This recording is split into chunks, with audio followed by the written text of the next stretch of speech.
បាទនៅពេលនេះខ្ញុំបាទសូមអធិស្ឋានពីអង្គពិធីផងដែរថាគូទី53អំបានមិញនេះគឺបារមីក្តីដូងហើយនឹងរស្មីចន្ទ្រាបានមកដល់ហើយជាគូទី53ក៏ប៉ុន្តែដែលចាប់យោងកងព័ន្ធទី2នេះគឺគូទី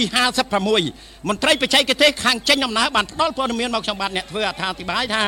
គូដែលមកដល់មុខវេទិកាកិត្តិយសខ្សែទឹកខាងក្នុងដែលមានឯកដ្ឋានពណ៌បៃតងគូទី56ដែលមានឯកដ្ឋានពណ៌បាទសូមអធិស្ឋានគូទី54បាទគឺមកតាមលេខរៀងធម្មតាទេមកតាមលេខរៀងធម្មតាទេឯ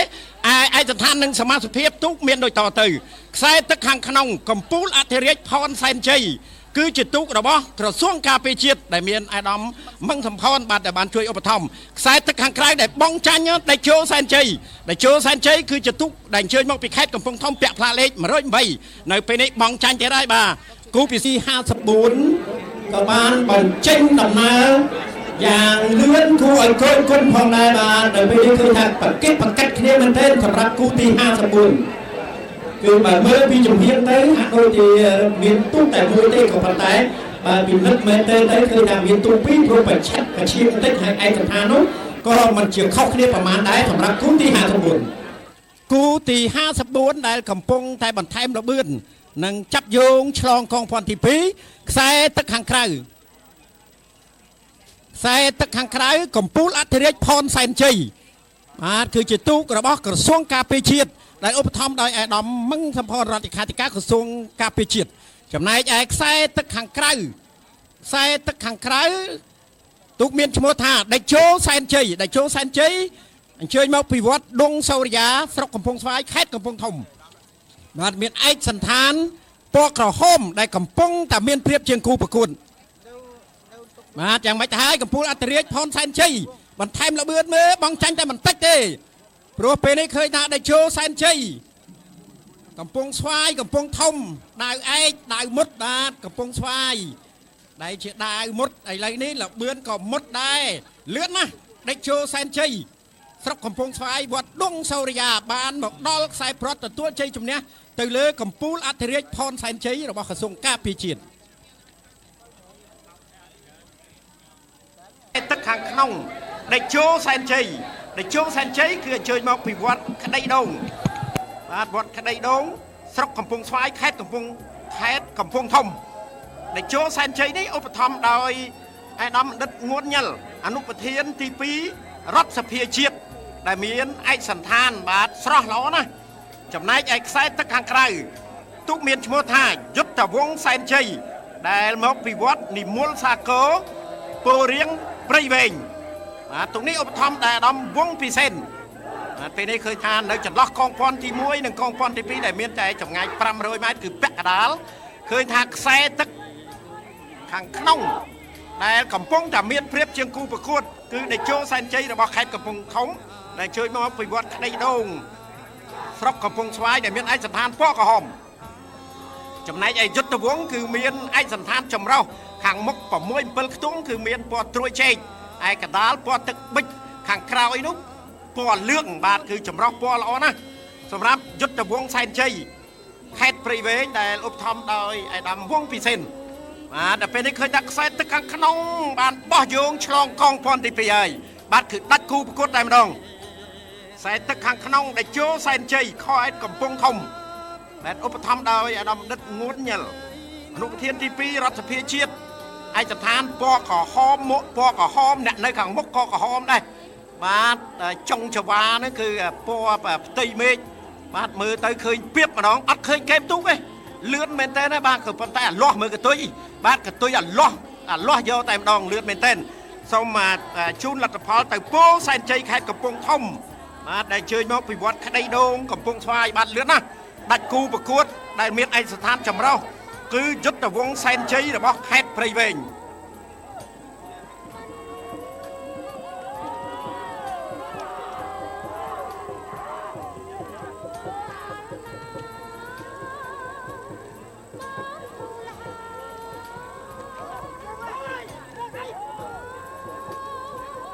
គឺក្រាំងជែកសែនជ័យ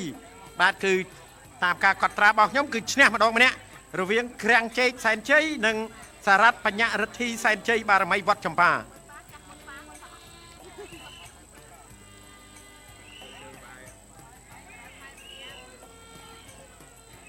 គូទី58គូទី58នៅពេលនេះឃើញថាខ្សែទឹកខាងក្រៅដែលមានឯកសណ្ឋានក្រហមពណ៌ក្រហមហើយកំពុងតែមានព្រៀបដេជោសែនជ័យគឺស្ថិតនៅក្នុងវត្តក្តីដូងស្រុកកំពង់ស្វាយខេត្តកំពង់ចាមឧបត្ថម្ភដោយអាយដាមបណ្ឌិតងួនញ៉ិលអនុប្រធានទី2រដ្ឋសភាជាតិដែលកំពុងតែមានព្រៀបជាងគូប្រកួតឯខ្សែទឹកខាងក្នុងទូកមានឈ្មោះថាយុទ្ធវង្សសែនជ័យពូរៀងព្រៃវែងឧបត្ថម្ភដោយអាយដាមវងពិសេនក៏ប៉ុន្តែពេលនេះឃើញថាដេជោសែនជ័យបាទគឺឈ្នះដាច់គូប្រកួតតែម្ដងហើយដេជោសែនជ័យគឺឈ្នះទាំងពីរជើងបាទជើងទី1ក៏ឈ្នះជើងទី2ក៏ឈ្នះដេជោសែនជ័យដែលឧបត្ថម្ភដោយអាយដាមបណ្ឌិតងួនញ៉ិលអនុប្រធានទី2ចាក់ទៅឡោដេជោសែនជ័យបាទខ្សែទឹកខាងក្នុង7 8គូហើយដែលមានព្រៀបបាទងាកមកគូទី63លេខរៀង63តែផែនពិសេសសម្រាប់ផែនទី2គូពិសេសផែនទី2បាន11គូហើយ63ខ្សែទឹកខាងក្នុងបាទីសុកសែនជ័យស្រុកបាទីខេត្តតាកែវឧបត្ថម្ភដោយអាយដាមជាបណ្ឌិតនិងអាយដាមយ៉ែមរចនាដែលមានឯកសណ្ឋានពណ៌បៃតងមុខពណ៌សខ្សែទឹកខាងក្រៅដេជោសែនជ័យវត្តក្តីដូងស្រុកកំពង់ស្វាយកំពង់ធំឯកសណ្ឋានពណ៌ក្រហមឧបត្ថម្ភនិងគ្រប់គ្រងដោយអាយដាមបណ្ឌិតងួនញ៉ិលអនុប្រធានទី2រដ្ឋសភាជាតិកំពុងតែមានព្រៀបហើយដេជោសែនជ័យវត្តក្តីដូងឯកសណ្ឋានពណ៌ក្រហមបាទបងខាងមន្ត្រីទទួលខុសត្រូវដឹកនាំទូកកំពុងធំតាមដានណាអត់ហ៊ានប្រព្រឹត្តទេបាទឈ្នះហើយបាទគឺនៅមកកោះតពួកទៀតក៏ប៉ុន្តែពេលនេះឃើញថាដេជោសែនជ័យកំពុងធំទទួលជ័យជំនះនៅជើងទី1ទៅលើបាទីសុកសែនជ័យស្រុកបាទីខេត្តតាកែវដែលដំបណ្ឌិតឥតសំហេងរដ្ឋមន្ត្រីក្រសួងការងារនិងបណ្ដុះបណ្ដាលវិជ្ជាជីវៈដែលឧបត្ថម្ភដែលឯកឧត្តមបានឧបត្ថម្ភទុក5បាទទុក5ដែលឯកឧត្តមបានឧបត្ថម្ភគឺវត្តចាក់រ៉ែលើវត្តទួលកំពង់ក្តីដូងបាទគឺឯកឧត្តមបានឧបត្ថម្ភទាំងអស់តាមពីការត្រៀមលក្ខណៈតាមពីការដឹកជញ្ជូននៃទាំងអស់បាទសូមអរគុណឯកឧត្តមសូមអនុញ្ញាតចូលដល់គូទី11គូពិសេសផែនទី1បាទលេខរៀងតាមបញ្ជីធម្មតា63គូទី63ជម្រាបជូនថា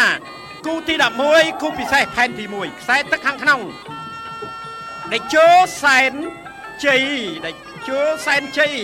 វត្តក្តីដូងស្រុកកំពង់ស្វាយខេត្តកំពង់ធំបាទដែលកំពុងតែមានព្រៀប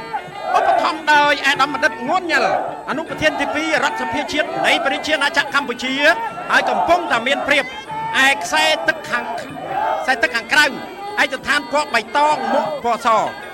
គឺបាទីសុកសែនជ័យបាទស្រុកបាទីខេត្តតាកែវឧបត្ថម្ភដោយអាយដាមជាបណ្ឌិតនិងអាយដាមយ៉ែមរចនាដាច់ឆ្ងាយណាដោយពេលនេះឃើញថាដេជោសែនជ័យដាច់គូប្រកួតតែម្ដងបាទជើងទី1ក៏ឈ្នះជើងទី2ក៏ឈ្នះបាទនៅពេលនេះបាទីសុកសែនជ័យស្រុកបាទីក៏ថែមល្បឿនដែរក៏ប៉ុន្តែថែមមិនទាន់ដេជោសែនក្តីវត្តក្តីដូងកំពង់ស្វាយលោកប្រធានទី2រដ្ឋ